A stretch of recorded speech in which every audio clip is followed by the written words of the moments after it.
एक किसान है जो दिन रात मेहनत करके गेहूं उगाता है, बट जब वो मार्केट में जाता है प्राइसेस इतने गिर जाते हैं कि उसकी लागत भी नहीं निकलती। ऑन द अदर साइड, शहर में एक फैमिली है जिसे 2 वक्त की रोटी के लिए स्ट्रगल करना पड़ रहा है। एक तरफ अबंडेंस, दूसरी तरफ स्केर्सिटी। सही बात है। Did you know the government spends nearly 2% of our entire GDP just on agricultural subsidies to solve this puzzle? It's one of the biggest economic and social challenges for India. बिल्कुल। Hey, if this discussion helps you, hit subscribe now, comment your feedback, and share to grow the channel. So let's lock in the journey together. Exactly. और इस puzzle को अच्छे से समझने के लिए हम आज एक स्पेशल जर्नी पर चलेंगे। Okay. We will explore the last decade of UPSC mains questions related to Indian agriculture. ये हमारा learning map है। We'll start with buffer stocks, the country's emergency grain reserve. Right. Then we'll dive into the world of subsidies and the big debates at the World Trade Organization. WTO, a very important topic. उसके बाद we'll examine the public distribution system, PDS, MSP, crop insurance, and even how technology is changing agricultural finance. Wow, so a complete 360-degree view. Yes? Ready ho? Chalo, let's begin this knowledge adventure. Question. Elucidate the importance of buffer stocks for stabilizing agricultural prices in India. What are the challenges associated with the storage of buffer stocks? Discuss. GS3, Economy, 2024, 15 marks. Broad micro theme, farm subsidies, MSP, and PDS. So let's start with the basics. Ye buffer stock kya hai? Is it just a fancy name for a big godown full of rice and wheat? Huh, that's a great way to put it, but it's a bit more than just a godown. Socho, buffer stock is like the country's emergency food locker. Emergency food locker, okay. The government, through the Food Corporation of India, FCI, buys grains from farmers when there's a bumper crop and prices are low. Right, जब supply ज़्यादा होती है. Exactly. फिर जब कभी production कम होता है या prices बढ़ने लगते हैं, the government opens this locker and releases the grain into the market. This dual action is its core importance. अच्छा, तो buy low, sell high, but for public good, not profit. Precisely. For example, the government has allocated over 2 lakh crore rupees for food distribution in 2025-26. That's a huge investment, na? Wow, that is massive. So how exactly does this help stabilize prices? Can you give a real-life example? Bilkul. Let's look at its importance point by point. First, and सबसे important, it dampens price swings. Price swings? मतलब वो अचानक से दाम का ऊपर नीचे होना? Farmers get a guaranteed price, यानी MSP, during harvest, so they don't suffer losses. और consumers को food मिलता है at a reasonable price during lean seasons. So it protects both. Okay, पहला point, price swings control. दूसरा? Second, it curbs food inflation. A perfect example is 2023. जब Russia-Ukraine war की वजह से global wheat prices skyrocketed. हाँ, I remember that. तो the Indian government released 5.5 million tons of wheat from its buffer stocks. इससे domestic prices control में आ गए. That's a powerful tool. It is. Third, it protects farm incomes. In 2022-23 alone, the FCI bought over 100 million tons of rice and wheat. 100 million tons. Yes. Directly benefiting about 1.5 crore farmers and saving them from distressed sales. Okay, so it's a safety net for both farmers and consumers. You mentioned the PDS system earlier. Yeah. How does that connect? That's the fourth and perhaps most crucial point. Okay. These buffer stocks are the backbone of our public distribution system. अच्छा, तो PDS का अनाज यहीं से आता है. बिल्कुल. The 80 crore people who get subsidized food grains under the National Food Security Act, NFS से, वो इसी स्टॉक से मिलता है उन्हें. Right. पैंडेमिक के टाइम पे प्रधानमंत्री गरीब कल्याण अन्न योजना, I'm sure you remember, हाँ, the free ration scheme. वो भी इसी स्टॉक से चली थी. And finally, it's a strategic insurance against crises like droughts, floods, or even global export bans. Like safety net. This sounds like a perfect system. लेकिन अच्छा question, challenges के बारे में भी पूछता है. I'm guessing storing millions of tons of grain isn't easy. Not at all. The challenges are huge. The biggest one is inadequate scientific storage capacity. Scientific storage से क्या मतलब है यहाँ? मतलब modern steel silos. सिर्फ 20% grain in modern silos में store होता है. The rest is in traditional godowns. जहाँ pests और moisture का डर रहता है. Exactly. वहाँ 7 to 10% अनाज हर साल is lost to pests and moisture. सोचो कितना waste. That's a huge loss. Then there's a regional skew. Over 60% of storage capacity is concentrated in just 5 states in the northwest. अच्छा, इससे क्या प्रॉब्लम होती है? इससे ट्रांसपोर्ट कॉस्ट्स और transit losses दोनों बढ़ जाते हैं. अनाज को देश के दूसरे कोनों तक पहुंचाना महंगा और रिस्की हो जाता है. And I bet it costs a lot of money to maintain these stocks, right? Absolutely. That's the fiscal burden. The cost of carrying these stocks, storage, interest, transport, it pushed the food subsidy bill over 2.8 lakh crore rupees in FY 2023. 2.8 lakh crore. Yes. This leads to another problem, overstocking. MSP पर इतनी procurement हुई कि 2021 में our stock reached 90 million tons. जबकि norm क्या है? The norm is only 30-40 million tons, so we had more than double. And finally, there are issues of poor quality control and leakages. Reports suggest that in 5 years, over 25,000 tons of grain were completely wasted due to pilferage and poor monitoring. तो इसका solution क्या है? What's the way forward? How do we fix this? The path forward involves a multi-pronged strategy. पहला, fast track the world's largest grain storage plant to build modern silos. Okay, infrastructure upgrade? Second, use technology, जैसे real-time depot management systems with IoT sensors. Third, we need to periodically recalibrate our buffer norms. मतलब हम कितना store करेंगे उसको review करना. Exactly. और procurement को diversify करना to include millets and pulses. And finally, encourage public-private partnerships, यानी PPP, in building and managing storage. Now, अगर इस आंसर to structure करना हो तो कैसे करोगे? It's simple. First, introduce what buffer stocks are. Then, break the importance into clear points: price stability, inflation control, farmer protection, and PDS support. After that, create subheadings for the challenges: storage capacity, fiscal burden, overstocking. Right. Challenges को categorize करना. Exactly. Finally, conclude with a positive and forward-looking way forward. समझे? Got it. Okay, let's try to practicing the core idea. Buffer stocks are crucial for price stabilization because they control inflation and protect farmers. However, they face challenges like inadequate storage and a high fiscal burden. The way forward includes modernizing infrastructure and diversifying procurement. Perfect. In short, buffer stocks are a double-edged sword. They protect both farmers and consumers. But without modern storage and smart management, they can become a massive financial burden on the nation. Let's move to our next topic. Question: what are the direct and indirect subsidies provided to the farm sector in India? Discuss the issues raised by the World Trade Organization or WTO in relation to agricultural subsidies. A very important question. Okay, subsidies. This word is everywhere. But what exactly are we talking about when we say direct and indirect subsidies? Great question. Think of it like this. A direct subsidy is like getting cash or a discount coupon directly in your hand. Okay, straight to the beneficiary. Ha. An indirect subsidy is like someone else paying a part of your electricity bill without you ever seeing the money. Acha, a hidden benefit? Exactly. In farming, direct subsidies are tangible financial support. For example, MSP operations, where the FCI buys crops at a guaranteed price. Right. या फिर PM Kisan, जिसके under farmers get 6,000 rupees per year directly in their bank accounts. Fertilizer subsidy, where the government keeps urea prices low, and interest subvention on crop loans are also direct subsidies. Okay, so direct is money or direct price support. What about indirect subsidies then? Indirect subsidies are more hidden, जैसे मैंने बताया. The biggest one is the electricity subsidy. Free power for farmers? Yes. In states like Punjab, farmers get free or heavily subsidized electricity for their tubewells. Then there's the irrigation subsidy for cheap canal water. Other examples include transport subsidies for moving grain, tax concessions on agricultural income, and government investment in research and development through institutions like ICAR. The total subsidy bill, by the way, is nearly 2% of India's GDP. That's a lot of support. But the question mentions the WTO. Why would an international trade body have a problem with how India supports its farmers? This is where things get really interesting. The WTO's job is to ensure fair global trade. उनका कहना है कि some of India's subsidies distort this fair trade. Distort? Matlab, they create an imbalance? Precisely. The biggest concern is the breach of the de minimis limit. इसे ऐसे समझो. WTO कहता है कि developing countries अपने total production value का 10% तक ही trade distorting support दे सकते हैं. Okay, a 10% cap. Yes. Think of it like a handicap in a race, to keep it fair. The US and Australia allege that for rice and wheat, India crosses this 10% limit, giving its farmers an unfair advantage. So it's about a fairness limit. What are the other concerns? The second concern is export subsidy allegations. जब FCI MSP पर इतना अनाज खरीद लेती है कि हमारे पास surplus हो जाता है और हम उसे एक्सपोर्ट करते हैं, हाँ? तो other countries argue that this is an indirect export subsidy that pushes global prices down.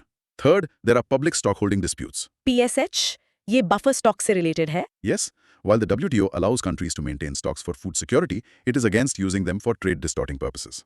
Phir, there was the sugar subsidy dispute, where in 2021, a WTO panel ruled against India's sugar subsidies. Right. And finally, the WTO complains about transparency and reporting delays, alleging that India doesn't submit its subsidy data on time. This is complex. So how would one structure an answer to this? It's a three-part structure. First, define subsidies and neatly divide them into two tables. Direct subsidies with examples, MSP, PM Kisan, and indirect subsidies with examples, electricity, irrigation. Okay, very clear classification. The second and most critical part is explaining the WTO's concerns. Yahan, you must use the key terms: de minimis limit, public stockholding, and trade distortion. Right, the technical terms are important. Absolutely.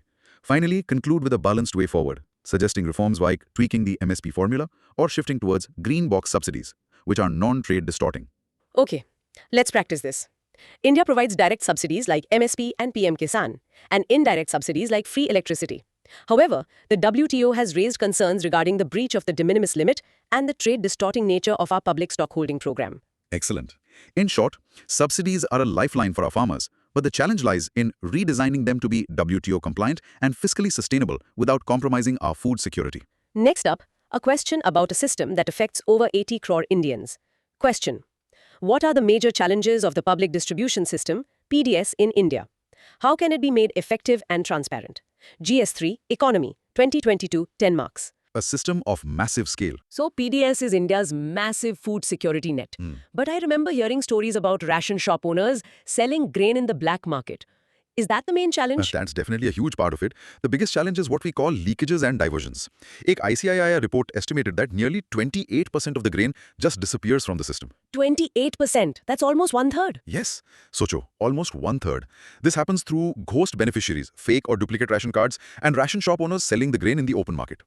This diversion amounts to almost 20 million tons of food grain. 28% is shocking. Are there other problems too? Yes. The second major challenge is identification and targeting issues. The lists of beneficiaries are often based on outdated data. Outdated data, matlab? मतलब the lists don't reflect the current economic status of families. इससे दो problems होती हैं. One, many deserving poor families are left out. These are called exclusion errors. Right. And two, some undeserving families get the benefits. Inclusion errors. The third challenge is related to infrastructure and storage. We already discussed the poor state of godowns. इसके अलावा many fair price shops, यानी ration की दुकान, lack technology, and the quality of grains is often poor. So a leaky system with targeting errors and bad infrastructure. How do we fix this? How can we make it more effective and transparent? The solution lies in a three-pronged approach. First and foremost, technological integration. This has been the biggest game changer. Technology? Kaise? Using Aadhaar-based biometric authentication, it ensures that the grain reaches the actual beneficiary. Installing electronic point of sale, yani EPOS devices at ration shops, track sales in real time. Right? Angutha lagao, ration pao. Exactly. This end-to-end computerization makes the system transparent. Technology sounds like a silver bullet. What about the other two prongs? The second is policy reforms. For instance, the National Food Security Act needs to focus more on nutritional aspects, like adding fortified rice with micronutrients. Okay, quality improve karna. हाँ, सबसे important है कि beneficiary databases को regularly update करना using the latest socio-economic data. The third prong is improving monitoring and accountability. इसमें क्या steps हैं? This includes setting up vigilance committees at the local level, having robust grievance redressal mechanisms, and conducting regular social audits where citizens themselves can check the records. And a fantastic case study here is the One Nation, One Ration Card scheme. Oh, yes, I've heard about this. It uses technology to allow a migrant worker from Bihar to get his share of ration from a shop in Mumbai. This is a perfect example of how technology can empower people. That is indeed a game changer. So for the answer structure, Simple and effective. Start with a powerful data point to hook the examiner, like the 28% leakage figure. okay, start with the shock value. Then divide the body into two clear parts. Part 1, challenges with subpoints for leakages, targeting errors, and infrastructure.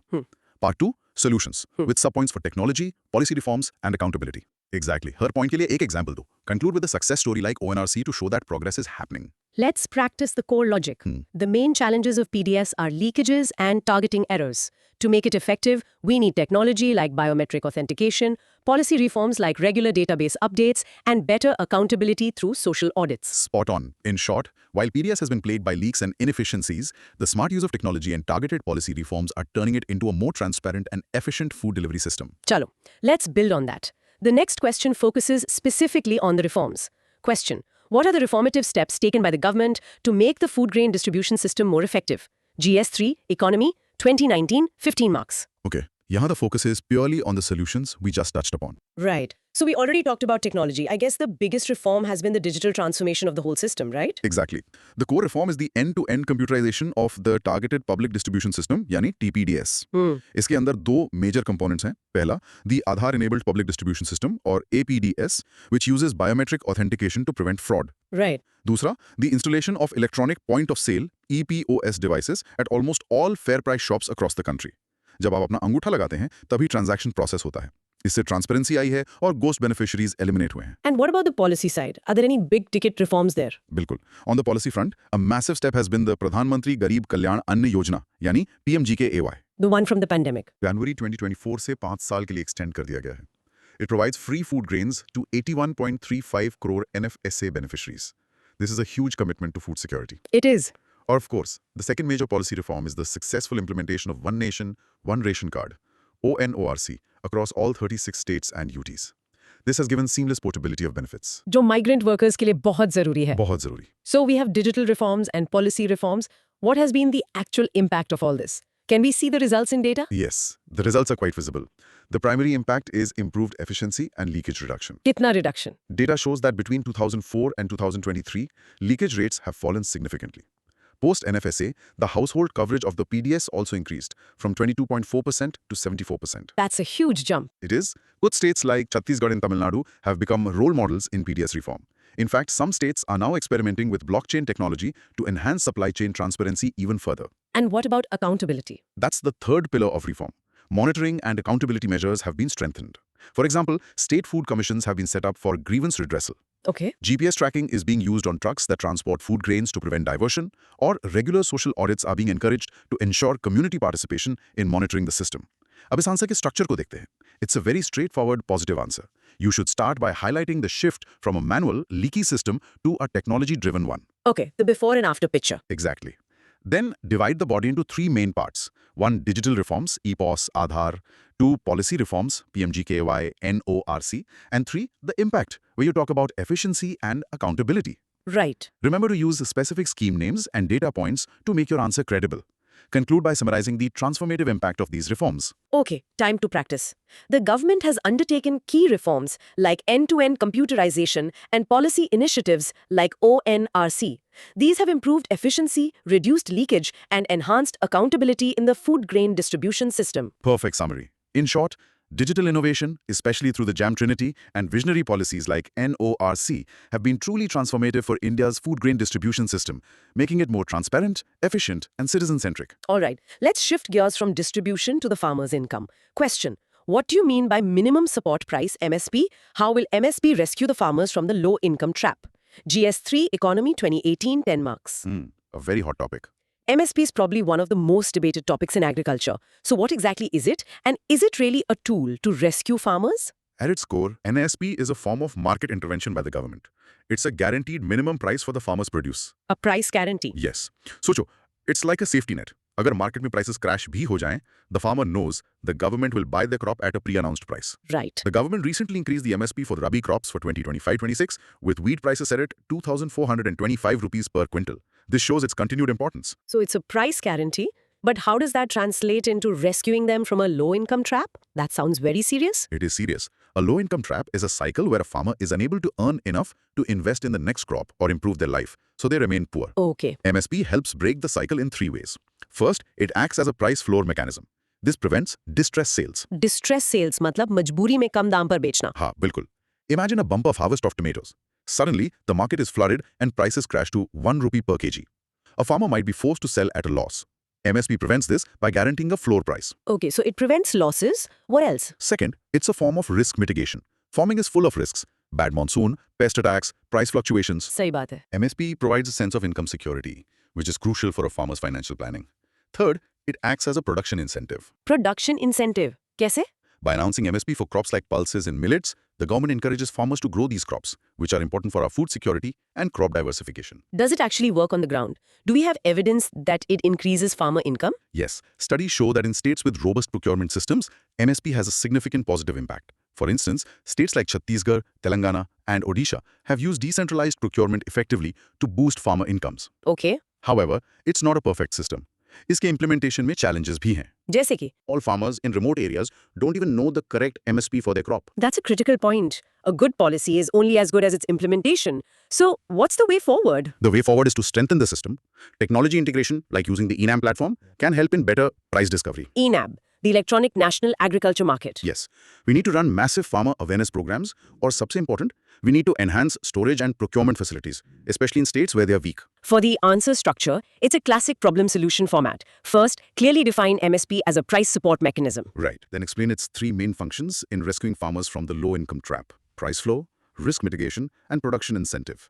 After that, briefly discuss the implementation challenges to show a balanced view. Okay, pros and cons, dono. Exactly.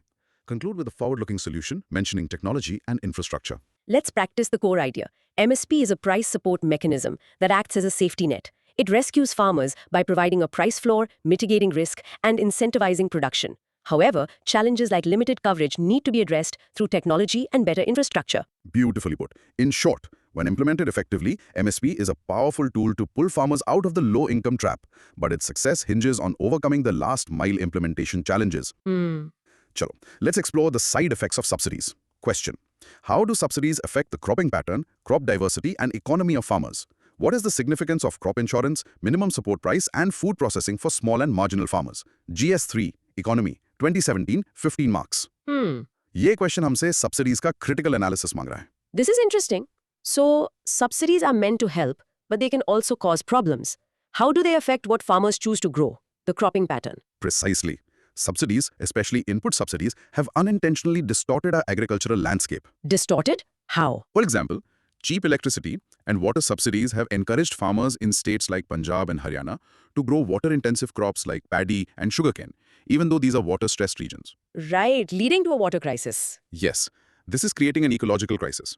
Similarly, the fertilizer subsidy is so skewed towards urea, nitrogen, that the ideal NPK nutrient ratio of 4 to 1 has been distorted to 7.7, 3.11 in many areas.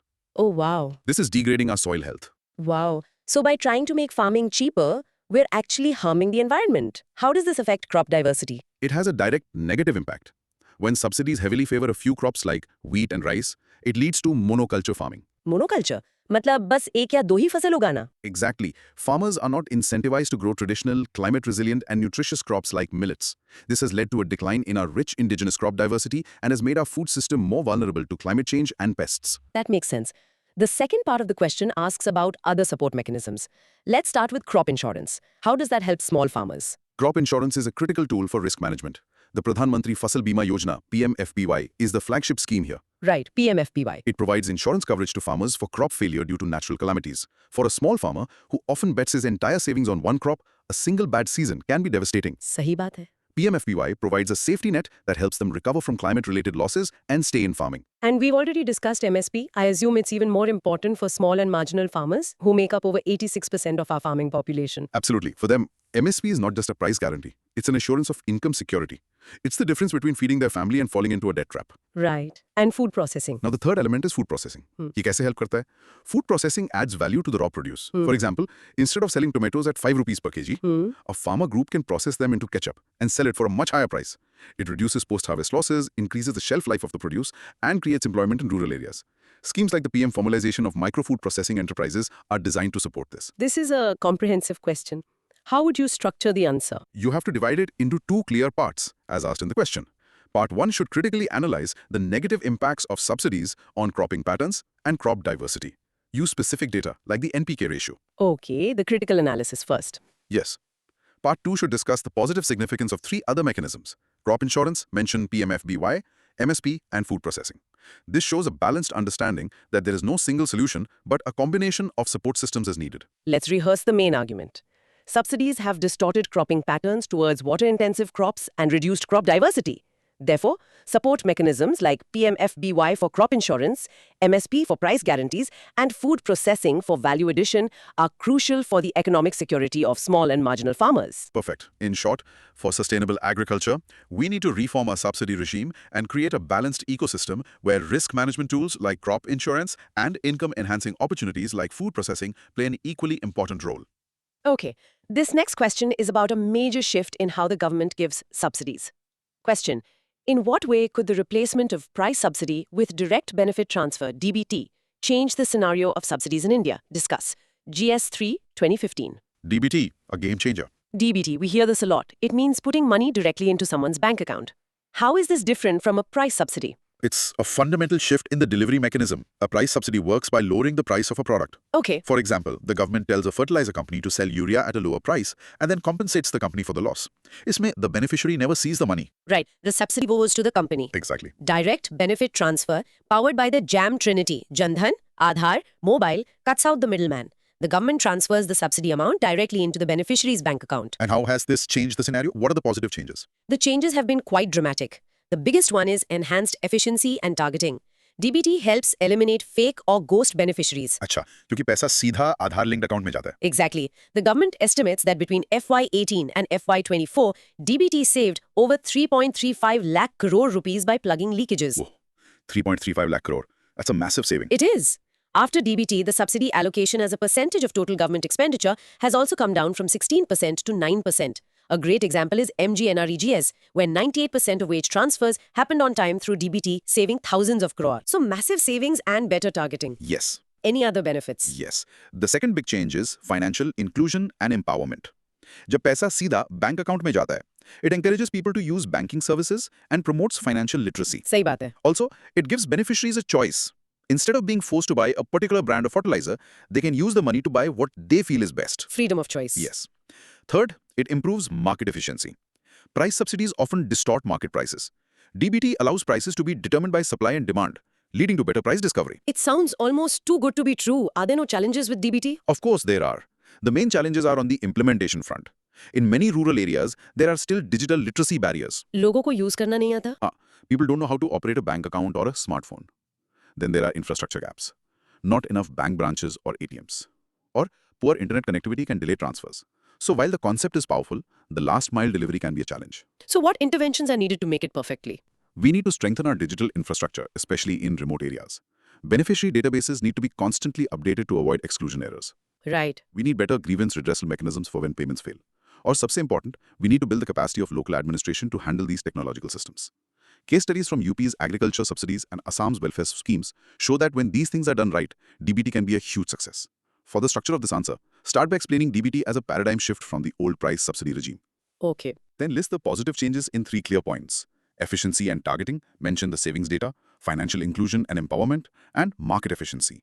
After that, dedicate a paragraph to the challenges. Pros and cons again. Yes. Conclude with the way forward, focusing on strengthening the implementation ecosystem. Let's practice saying the main idea. DBT has changed the subsidy scenario by enhancing targeting efficiency, promoting financial inclusion, and reducing market distortions. While challenges like digital literacy exist, strengthening infrastructure is key to overcoming them. Excellent. In short, DBT represents a major leap towards transparent and efficient governance, but bridging the digital divide is absolutely critical for its universal success. Let's go back in time a bit. Question. In the villages itself, no form of credit organization will be suitable except the cooperative society. All India Rural Credit Survey. Discuss this statement in the background of agricultural finance in India. What constraints and challenges do financial institutions supplying agricultural finance face? How can technology be used to better reach and serve rural clients? This statement purana hai, but it raises a fundamental question about rural credit. So it's saying that only cooperative societies can work in villages. Is that still true today? What's so special about cooperatives? That statement was made in a different era, but it highlights the unique strengths of cooperatives. They were the first formal credit institutions in rural India. Okay. Even today, there are nearly 89,000 primary agricultural credit societies, or PACs, Acha. at the grassroots level. Unki strength kya hai? Local knowledge. Local knowledge. They know the people in their village. They work on the principle of social collateral. People are more likely to repay a loan if their neighbors are part of the society. और उनका monitoring community-based होता है. इसीलिए, for a long time, they were considered the most suitable model. But the question asks us to discuss this. So has the landscape changed? It has changed dramatically.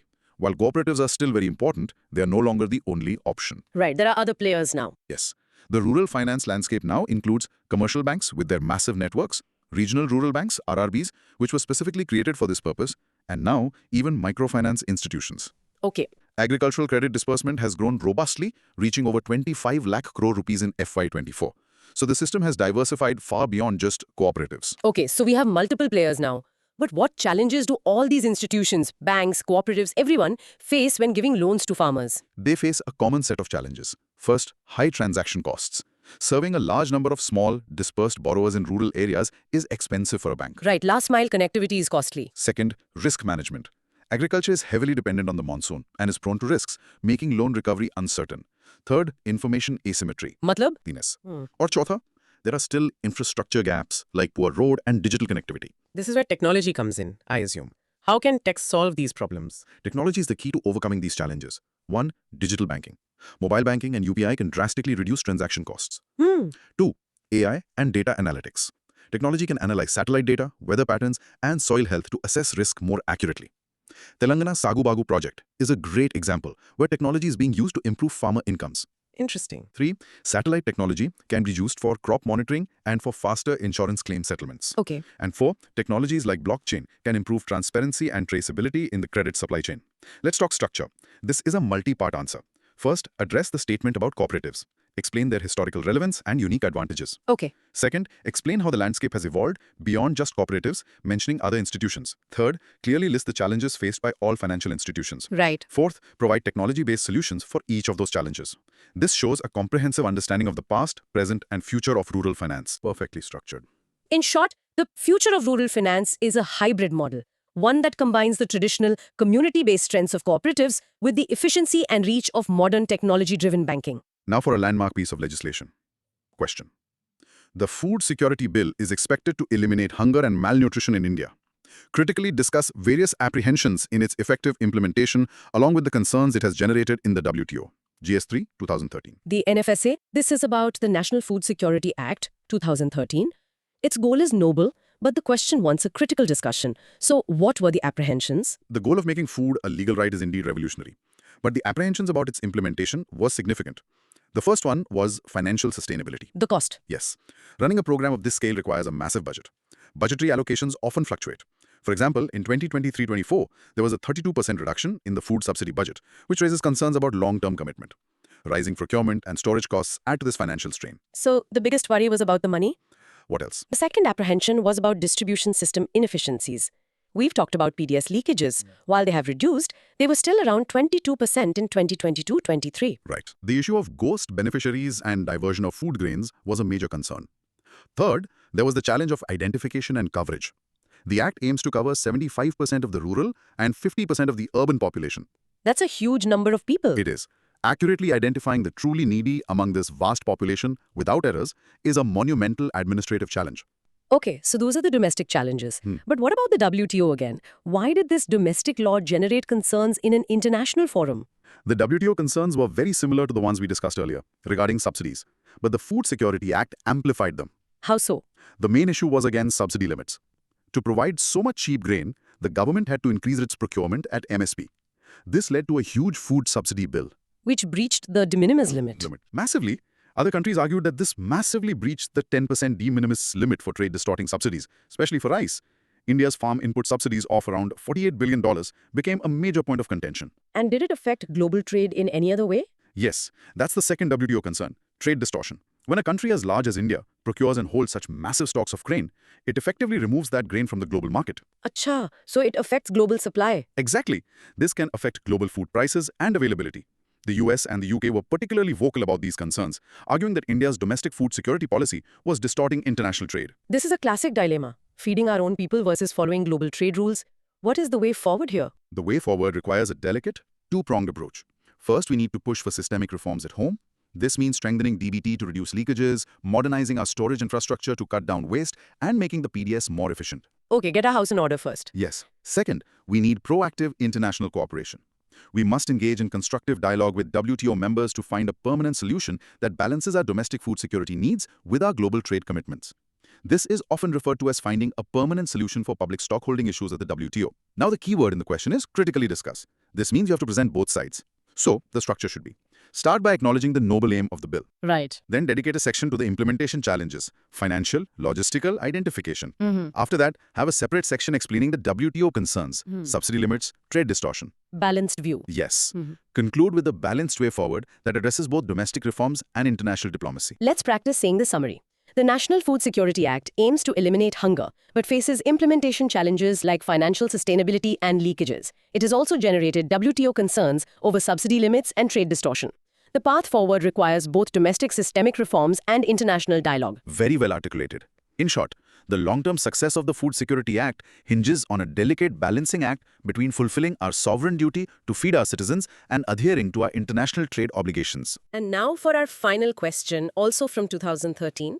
Question: what are the different types of subsidies given to farmers at the national and state levels? Critically analyze the agriculture subsidy regime with reference to the distortions created by it. This seems to bring many of our previous discussions together. So let's break down the types of subsidies first. Right. We can classify them by level, national and state. At the Is that- national level, we have major input subsidies. Okay. The biggest is the fertilizer subsidy, with a budget of 1.67 lakh crore rupees for 2025-26. Then there's the irrigation subsidy under schemes like the Pradhan Mantri Krishi Sinchai Yojana. We also have credit subsidies, like the interest subvention scheme, which makes loans cheaper for farmers through Kisan credit cards. And what about at the state level? Do states give different kinds of subsidies? Yes, states often provide subsidies that are more specific to their local needs. The most prominent one is the power subsidy, like the free electricity for farmers in Punjab. Many states also offer market support by giving a bonus over and above the central MSP. And some states provide equipment subsidies to promote farm mechanization, like buying tractors or pumps. Okay, that's a clear breakdown. Now, for the critically analyzed part, we've talked about the distortions, but what are the positive impacts? We can't forget those. Absolutely. A critical analysis means showing both sides of the coin. The positive impacts are undeniable. Subsidies played a key role in the success of the Green Revolution and ensuring India's food security. Right. They protect farmer income from market volatility and have helped promote the adoption of modern farming techniques. In a country with millions of small and marginal farmers, they act as a crucial social safety net. And now for the negative side, the distortions. We've touched on some, like the environmental ones. Yes. Let's categorize the distortions into three types. First, economic distortions.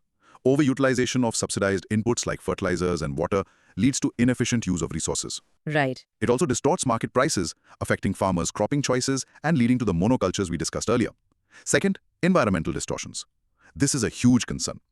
Global reports suggest that environmentally harmful agricultural support policies cost about $472 billion annually worldwide. In India, excessive use of chemical fertilizers is causing severe soil degradation and water pollution. And the third distortion must be the impact on the government's finances. Exactly. That's the fiscal burden. A very high subsidy bill puts pressure on the government's fiscal deficit. More importantly, it crowds out public investment in other crucial areas of agriculture, like R&D, infrastructure, and extension services, which could provide more sustainable long-term benefits. For this answer structure, you should start by neatly listing the types of subsidies, categorized by national and state levels. Okay? Then, for the critical analysis, create two clear sections. The first section should highlight the positive impacts, food security, income support. The second, more detailed section should discuss the negative distortions, breaking them down into economic, environmental, and fiscal. Positives and negatives. Yes. A balanced conclusion suggesting a shift towards more sustainable support systems is key. Let's rehearse the core idea. India provides various input, credit, and power subsidies at national and state levels. While these are essential for food security, they also create significant economic distortions, environmental degradation, and a high fiscal burden. A rationalization of subsidies is needed. That's a great summary. In short, India's agricultural subsidy regime, a legacy of the Green Revolution, needs a 21st century makeover. One that moves from input-based support to investment-based and income-based support, minimizing distortions while still protecting our farmers. So that was quite a journey through the complex world of Indian agricultural policy.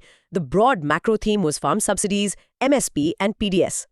We saw how buffer stocks are a critical tool for price stability, but their storage and management are massive challenges. Bilkul. We understood that subsidies are a lifeline for farmers, but we need to balance them with WTO rules and environmental sustainability. A very delicate balance. We learned how technology, especially DBT and ONORC, is proving to be a game changer in fixing the leaky PDS. Technology is key. And we saw that MSP is a crucial safety net, but its effective implementation and reach need to be expanded. After this detailed discussion, here are a few questions for you to think about. Thoda soch lo. Okay. First, how would you outline the importance and challenges of buffer stocks? Quick guide. Think of it like a T-chart. Pros on one side, cons on the other. This visual structure helps in organizing your thoughts. Second, what is the main difference between direct and indirect subsidies? Give one clear example of each. Quick guide. Direct is money in hand, like PM Kisan. Indirect is a hidden benefit, like cheap electricity. The key is visibility. Right. Third, what is the WTO's single biggest concern with India's subsidies?